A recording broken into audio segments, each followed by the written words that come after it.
قرآن مجید کا 8واں سورہ، سورہ انفال۔ شروع نام سے اللہ کے جو بڑا مہربان نہایت رحم کرنے والا ہے۔ پیغمبر صلی اللہ علیہ وآلہ وسلم، یہ لوگ آپ سے انفال کے بارے میں سوال کرتے ہیں تو آپ صلی اللہ علیہ وآلہ وسلم کہہ دیجئے کہ انفال سب اللہ اور رسول کے لیے ہے، لہذا تم لوگ اللہ سے ڈرو اور آپس میں اصلاح کرو اور اللہ اور رسول کی اطاعت کرو اگر تم اس پر ایمان رکھنے والے ہو۔ صاحبان ایمان در حقیقت وہ لوگ ہیں جن کے سامنے ذکر خدا کیا جائے تو ان کے دلوں میں خوف خدا پیدا ہو، اور اس کی آیتوں کی تلاوت کی جائے تو ان کے ایمان میں اضافہ ہو جائے، اور وہ لوگ اللہ ہی پر توکل کرتے ہیں۔ وہ لوگ نماز قائم کرتے ہیں اور ہمارے دیے ہوئے رزق میں سے انفاق بھی کرتے ہیں۔ یہی لوگ حقیقتاً صاحب ایمان ہیں، اور انہی کے لیے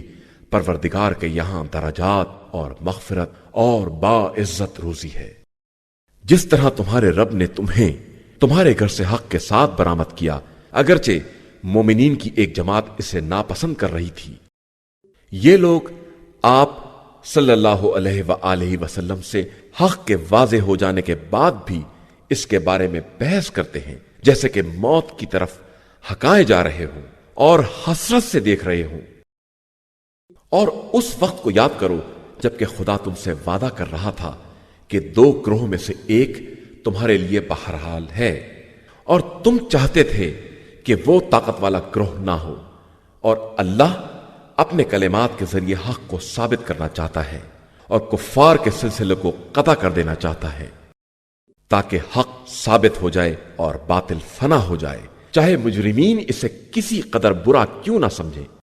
جب تم پروردگار سے فریاد کر رہے تھے تو اس نے تمہاری فریاد سن لی کہ میں 1000 ملائکہ سے تمہاری مدد کر رہا ہوں، جو برابر ایک کے پیچھے ایک آ رہے ہیں، اور اسے ہم نے صرف ایک بشارت قرار دیا تاکہ تمہارے دل مطمئن ہو جائیں، اور مدد تو صرف اللہ ہی کی طرف سے ہے، اللہ ہی صاحب عزت اور صاحب حکمت ہے۔ جس وقت خدا تم پر نیند غالب کر رہا تھا جو تمہارے لیے باعث سکون تھی، اور آسمان سے پانی نازل کر رہا تھا تاکہ تمہیں پاکیزہ بنا دے اور تم سے شیطان کی کثافت کو دور کر دے اور تمہارے دلوں کو مطمئن بنا دے اور تمہارے قدموں کو ثبات عطا کر دے۔ جب تمہارا پروردگار ملائکہ کو وحی کر رہا تھا کہ میں تمہارے ساتھ ہوں، لہذا تم صاحبان ایمان کو ثبات قدم عطا کرو، میں عنقریب کفار کے دلوں میں رعب پیدا کر دوں گا، لہذا تم کفار کی گردن کو مار دو اور ان کی تمام انگلیوں کے پور پور کاٹ دو۔ یہ اس لیے ہے کہ ان لوگوں نے خدا اور رسول صلی اللہ علیہ وآلہ وسلم کی مخالفت کی ہے، اور جو خدا اور رسول صلی اللہ علیہ وآلہ وسلم کی مخالفت کرے گا تو خدا اس کے لیے سخت عذاب کرنے والا ہے۔ یہ تو دنیا کی سزا ہے جسے یہاں چکھو، اور اس کے بعد کافروں کے لیے جہنم کا عذاب بھی ہے۔ اے ایمان والو، جب کفار سے میدان جنگ میں ملاقات کرو تو خبردار انہیں پیٹھ نہ دکھانا، اور جو آج کے دن پیٹھ دکھائے گا وہ غضب الہی کا حقدار ہوگا، اور اس کا ٹھکانہ جہنم ہوگا جو بدترین انجام ہے، علاوہ ان لوگوں کے جو جنگی حکمت عملی کی بنا پر پیچھے ہٹ جائیں یا کسی دوسرے گروہ کی پناہ لینے کے لیے اپنی جگہ چھوڑ دیں۔ پس تم لوگوں نے ان کفار کو قتل نہیں کیا بلکہ خدا نے قتل کیا ہے، اور پیغمبر آپ صلی اللہ علیہ وآلہ وسلم نے سنگریزے نہیں پھینکے ہیں بلکہ خدا نے پھینکے ہیں، تاکہ صاحبان ایمان پر خوب اچھی طرح احسان کر دیں کہ وہ سب کی سننے والا اور سب کا حال جاننے والا ہے۔ یہ تو احسان ہے، اور خدا کفار کے مکر کو کمزور بنانے والا ہے۔ اگر تم لوگ فتح چاہتے ہو تو یہ فتح آ گئی، اور اگر تم جنگ سے باز آ جاؤ تو اس میں تمہارے لیے بھلائی ہے، اور اگر دوبارہ ایسا کرو گے تو ہم بھی پلٹ کر آ رہے ہیں، اور تمہارا گروہ کتنا ہی بڑا کیوں نہ ہو کام آنے والا نہیں ہے، اور اللہ ہمیشہ صاحبان ایمان کے ساتھ ہے۔ ایمان والو، اللہ اور رسول کی اطاعت کرو اور اس سے روگردانی نہ کرو جبکہ تم سن بھی رہے ہو، اور ان لوگوں جیسے نہ ہو جاؤ جو یہ کہتے ہیں کہ ہم نے سنا حالانکہ وہ کچھ نہیں سن رہے ہیں۔ اللہ کے نزدیک بدترین زمین پر چلنے والے وہ بہرے اور گونگے ہیں جو عقل سے کام نہیں لیتے ہیں۔ اور اگر خدا ان میں کسی خیر کو دیکھتا تو انہیں ضرور سناتا، اور اگر سنا بھی دیتا تو یہ منہ پھرا لیتے اور اعراض سے کام لیتے۔ اے ایمان والو، اللہ اور رسول صلی اللہ علیہ وآلہ وسلم کی آواز پر لبیک کہو جب وہ تمہیں اس امر کی طرف دعوت دیں جس میں تمہاری زندگی ہے، اور یاد رکھو کہ خدا انسان اور اس کے دل کے درمیان حائل ہو جاتا ہے، اور تم سب اسی کی طرف حاضر کیے جاؤ گے۔ اور اس فتنے سے بچو جو صرف ظالمین کو پہنچنے والا نہیں ہے، اور یاد رکھو کہ اللہ سخت ترین عذاب کا مالک ہے۔ مسلمانوں، اس وقت کو یاد کرو جب تم مکہ میں قلیل تعداد میں اور کمزور تھے۔ تم ہر آن ڈرتے تھے کہ لوگ تمہیں اچک لے جائیں گے، کہ خدا نے تمہیں پناہ دی اور اپنی مدد سے تمہاری تائید کی، تمہیں پاکیزہ روزی عطا کی تاکہ تم اس کا شکریہ ادا کرو۔ ایمان والو، خدا اور رسول صلی اللہ علیہ وآلہ وسلم اور اپنی امانتوں کے بارے میں خیانت نہ کرو جبکہ تم جانتے بھی ہو، اور جان لو کہ یہ تمہاری اولاد اور تمہارے اموال ایک آزمائش ہیں، اور خدا کے پاس اجر عظیم ہے۔ ایمان والو، اگر تم تقوی الہی اختیار کرو گے تو وہ تمہیں حق و باطل میں تفرقے کی صلاحیت عطا کر دے گا، تمہاری برائیوں کی پردہ پوشی کرے گا، تمہارے گناہوں کو معاف کر دے گا کہ وہ بڑا فضل کرنے والا ہے۔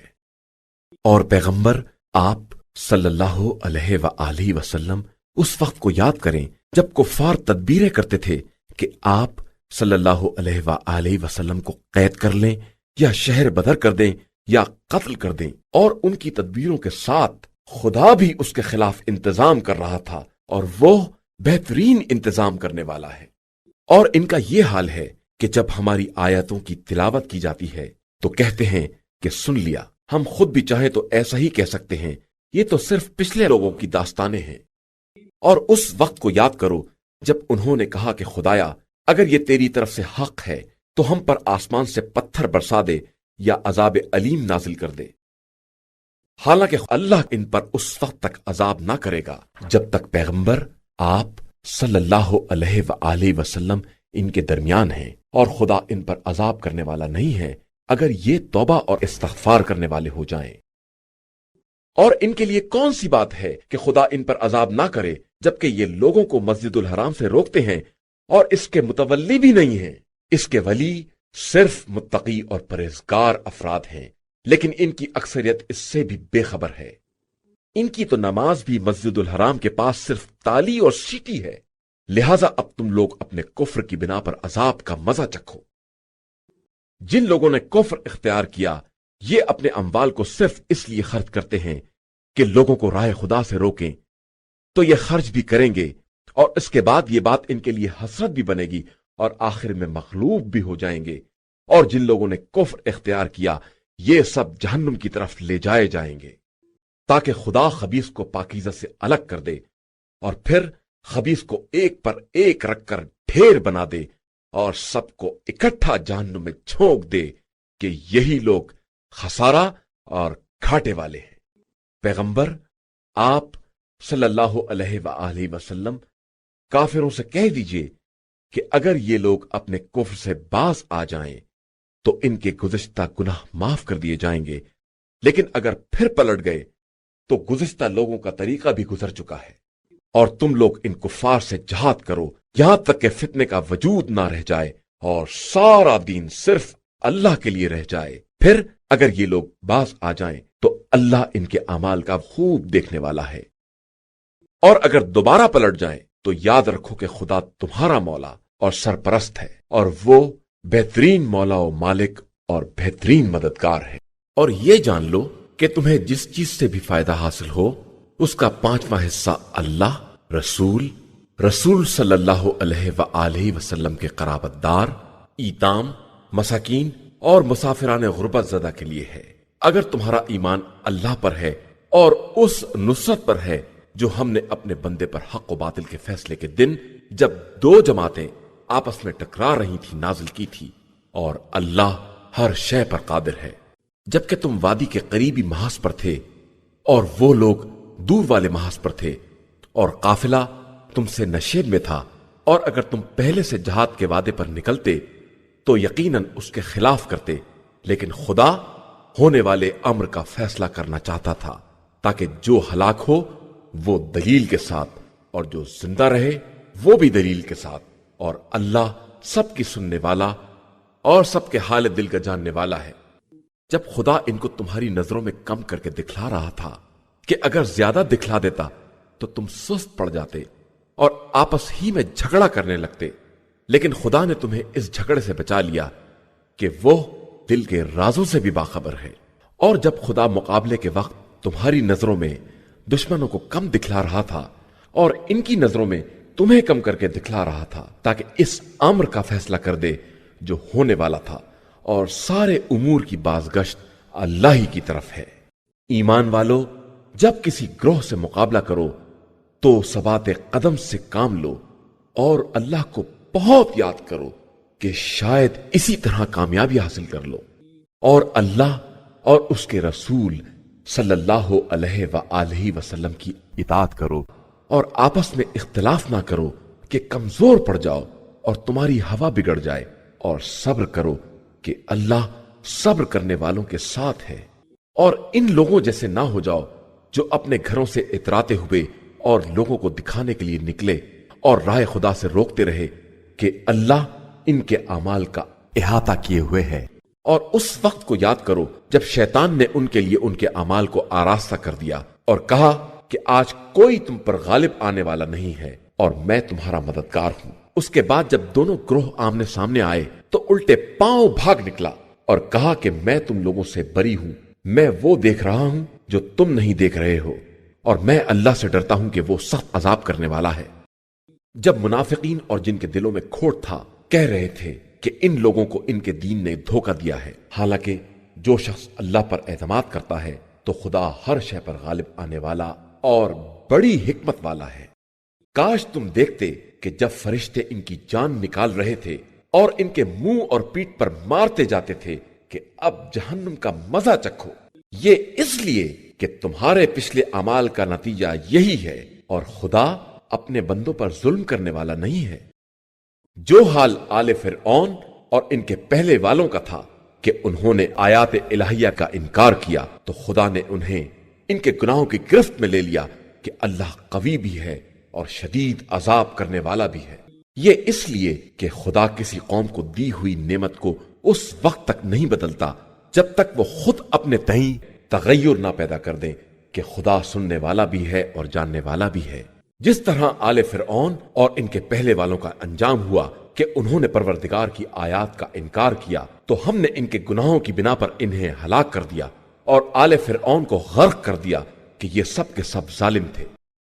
زمین پر چلنے والوں میں بدترین افراد وہ ہیں جنہوں نے کفر اختیار کر لیا اور اب وہ ایمان لانے والے نہیں ہیں، جن سے آپ صلی اللہ علیہ وآلہ وسلم نے عہد لیا، اور اس کے بعد وہ ہر مرتبہ اپنے عہد کو توڑ دیتے ہیں اور خدا کا خوف نہیں کرتے۔ اگر وہ جنگ میں تمہارے قبضے میں آ جائیں تو انہیں اور ان کے پشتبان سب کو نکال باہر کرو تاکہ عبرت حاصل کریں۔ اور اگر کسی قوم سے کسی خیانت یا بد عہدی کا خطرہ ہے تو آپ صلی اللہ علیہ وآلہ وسلم بھی ان کے عہد کو ان کی طرف پھینک دیں کہ اللہ خیانت کاروں کو دوست نہیں رکھتا۔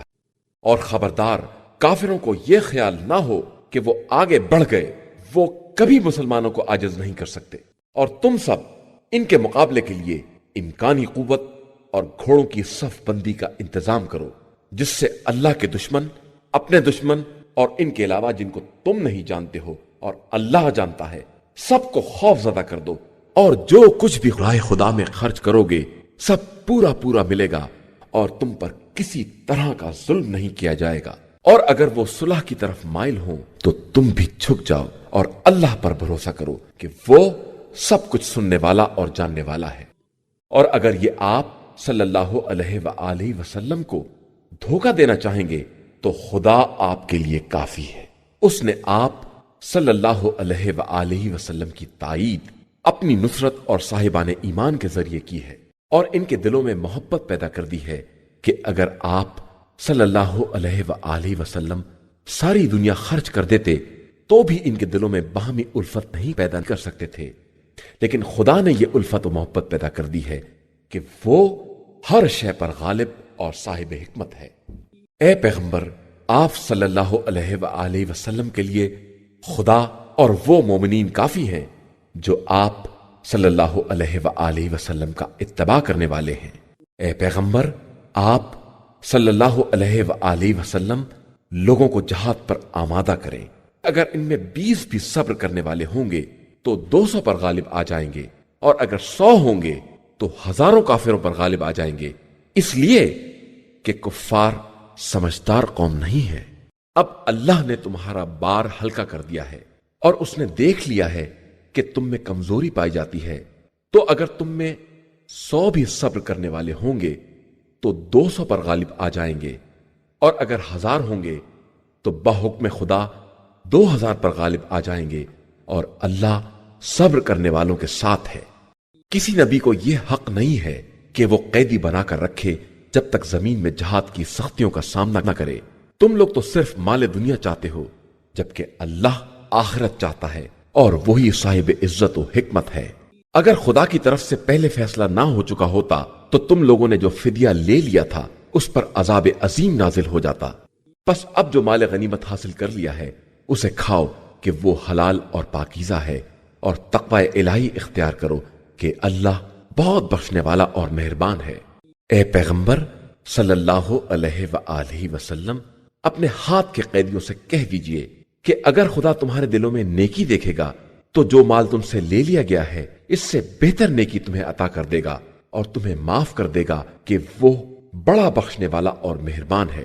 اور اگر یہ آپ صلی اللہ علیہ وآلہ وسلم سے خیانت کرنا چاہتے ہیں تو اس سے پہلے خدا سے خیانت کر چکے ہیں، جس کے بعد خدا نے ان پر قابو عطا کر دیا کہ وہ سب کچھ جاننے والا اور صاحب حکمت ہے۔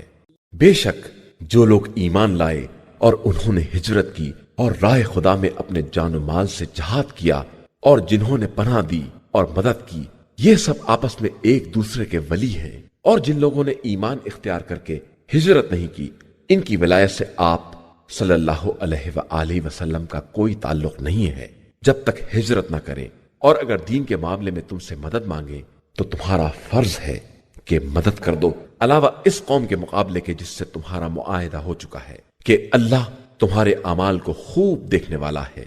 جو لوگ کفر والے ہیں وہ آپس میں ایک دوسرے کے مددگار ہیں، اور اگر تم ایمان والوں کی مدد نہ کرو گے تو زمین میں فتنہ اور عظیم فساد برپا ہو جائے گا۔